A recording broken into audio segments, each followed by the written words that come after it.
Ndonge ndabahaye mwiriwe mwese canke mwaramutse bivanye naho mugenda mudukurikirana muherereye.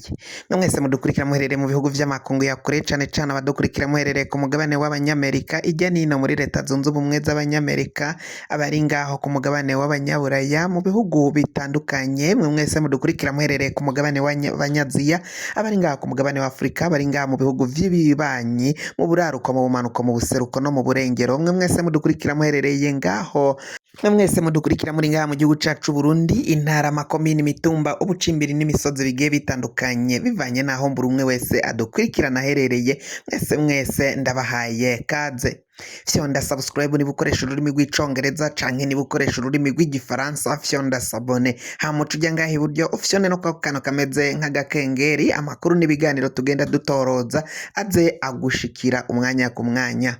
Amakuru azindukiye ngaha mu gihugu cacu Burundi ni amakuru atangaje cane, amakuru ariko aravuga kwa Ndayishimiye, umukuru w'igihugu cacu Varisito Ndayishimiye. Varisito Ndayishimiye yatanguye kunebagurwa kw'ikosa amakosha yaciye agira ejo mu birori mu migigwa yo kwigina umunsi mukuru w'ukwikukira k'Uburundi. Umunsi mukuru w'intahe y'ukwikukira k'Uburundi rero Ndayishimiye yaraciye agira amakosa atandukanye. Ayo makosa harimwo ayo kuba yafashe umugore we akamuha ikidari na Burundi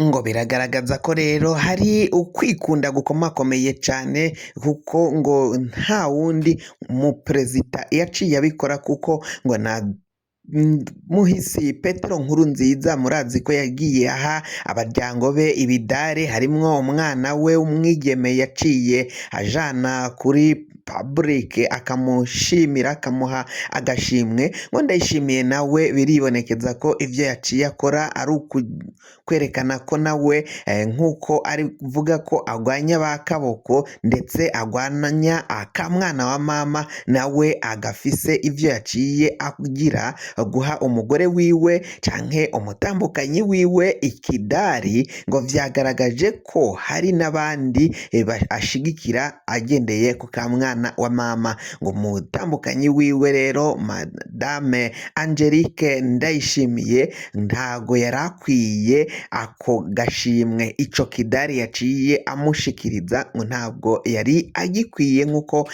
biriko biragenda bivugwa ijya nino ngaha mu gihugu cacu Burundi. Bamwe rero bamwe baciye bandanya kurakara bavuga ko nivyo ariko aragwanyamwo, avuga ko ari abasuma, harimwo ba General Prime Niyongabo ndetse na Colonel Reveriyano Ndikuriyo batwara umugambwe wa CNDD FDD.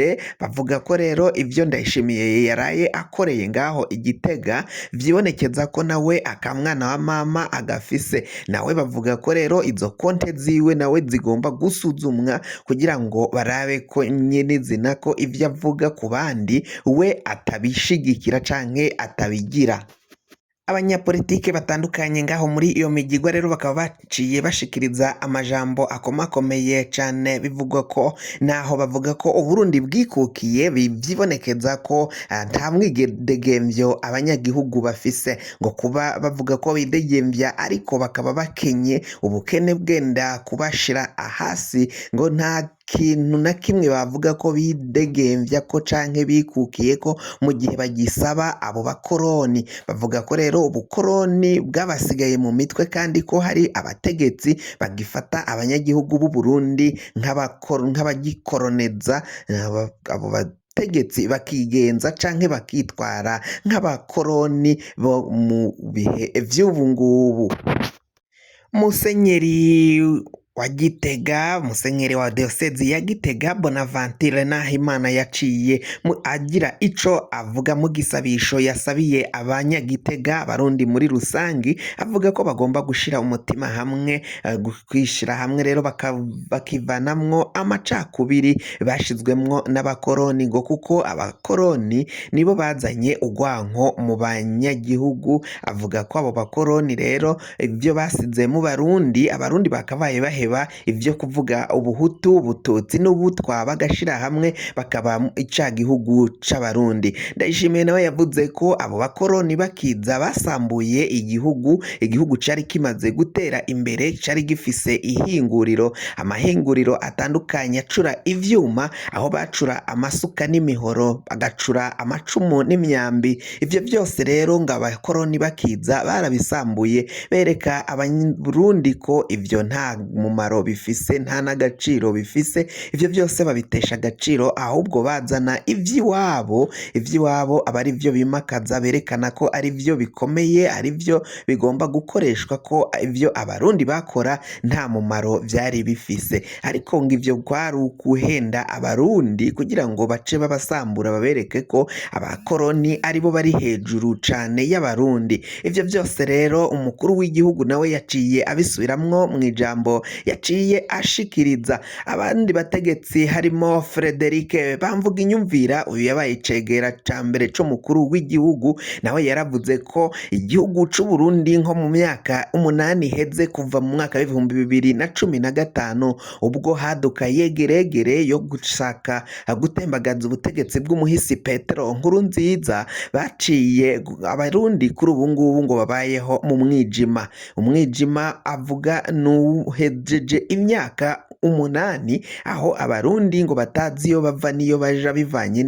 nuko ubutegetsi bwa CNDD-FDD butwawe na Varisito Ndayishimiye kuri iki gihe, ndetse na Colonel Reveriyano Ndikuriyo, ngo buyoboye abarundi canke butwaye abarundi mu mwijima, bivanye nuko bahonyanze amasezerano ya Arusha y'ubumwe bw'abarundi. Bakavuga ko rero ivyo byose naho baca bavuga ko batwaye neza abarundi, ngo bari mu mwijima, bivanye nuko babakoreye ko bamwe barataye baromoka barahunga, abandi barishwa, abandi barajanwe mu mabohero. Ibintu vyarayangaye ngaha mu gihugu c'u Burundi.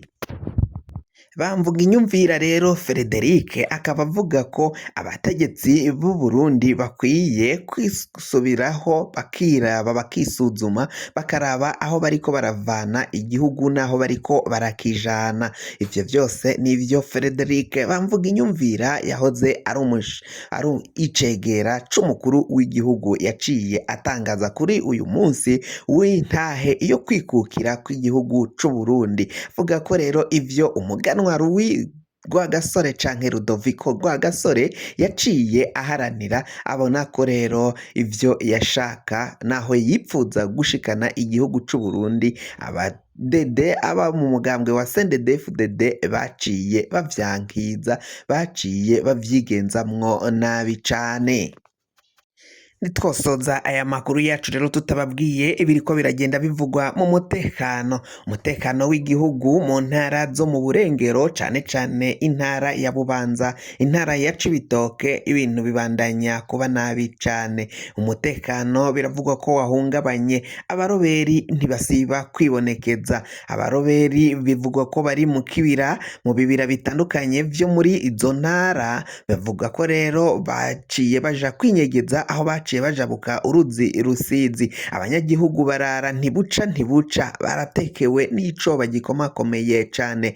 Bagasaba abategetsi, ngo naho bavuga ko twikukiye, basaba abategetsi kudadanura ibibazo n'amatati bafitaniye abagwanyi ba Red Tabara, inyeshamba zaciye zigomeka ku butegetsi, bakaraba ko abo bagwanyi bagaruka mu Burundi bagashira hamwe mu kubaka igihugu. Impunzi zahunze nazo zikagaruka mu gihugu c'u Burundi, bagashira hamwe tukubaka igihugu cacu c'u Burundi twacisigiwe n'abakurambere bacu. Rero ivyo ni ibintu byateye abanyagihugu icoba gikomakomeye cane, mu nyuma yo kumviriza ko abagwanyi basubiye kugaruka, kandi abagwanyi iyo baje bateza umutekano mukenya ngaho muri izo ntara. Murazi vyabaye muri komine Musigati mu myaka 2 iheze. iheze, aho rero ibintu n'umutekano utari wifashe neza mu ntango z'uko Ndayishimiye yafata ubutegetsi. Abagwanyi barahateye bikomeye cyane, intambara zahora ziba, abanyagihugu barara ntibuca. Kuri ubu ngubu vyasubiye rero kongera kwiyadukiza, abo bagwanyi biravugwa ko basubiye kongera kwinjira mu gihugu, bakaba basaba ubutegetsi kubakingira no kugwanya abo bagwanyi canke bakaja mu mwumvikano bagataha mu gihugu cabo cabibarutse. Fyonda subscribe niba ukoresha ururimi rw'icongereza canke niba ukoresha ururimi rw'igifaransa, ufyonde sabone, amakuru n'ibiganiro bize biragushikira umwanya ku mwanya.